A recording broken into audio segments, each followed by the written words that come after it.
आदरणीय साथियों, कांवड़ यात्रा प्रतिवर्ष सावन माह के आरंभ अर्थात श्रावण मास कृष्ण पक्ष प्रतिपदा से की जाती है।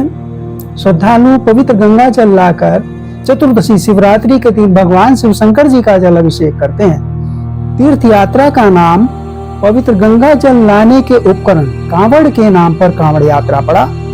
कांवड़ मुख्यतः बांस से बनाई जाती है।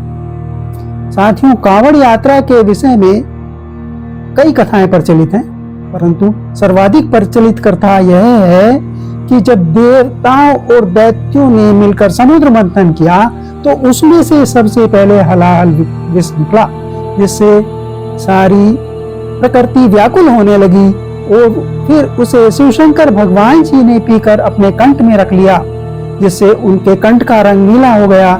इसीलिए शिवशंकर भगवान जी का एक नाम नीलकंठ भी है। मान्यता है कि देवताओं व ऋषि मुनियों ने गंगा जल लाकर शिव शंकर भगवान जी को अर्पण किया, जिससे इस विष का कुछ प्रभाव कम हो गया, विष का प्रभाव शांत हुआ।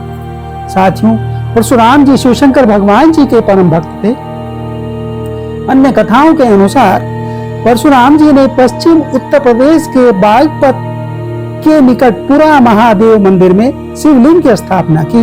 उन्होंने 108 जल कलशों से शिव शंकर भगवान जी का जल अभिषेक किया। कहा जाता है कि त्रेता युग में रावण ने भी इस मंदिर में शिव शंकर भगवान जी का जल अभिषेक किया था।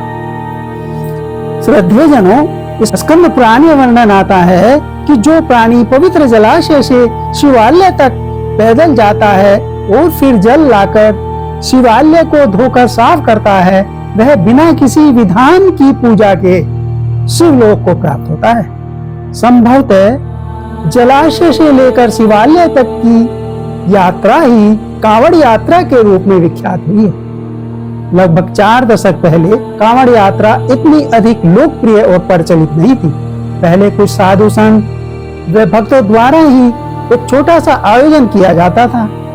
उत्तरोत्तर इसकी लोकप्रियता बढ़ती गई और अब बहुत अधिक संख्या में भक्तजन कांवड़ लेकर आते हैं। सम्मान्य जनों, पवित्र गंगा जल गोमुख, गंगोत्री, ऋषिकेश, हरिद्वार से पैदल लाकर शिवशंकर भगवान जी को अर्पित किया जाता है, जिससे वे प्रसन्न होते हैं और भक्तजनों के पाप नष्ट हो जाते हैं और उनकी सभी मनोकामनाएं पूर्ण करते हैं।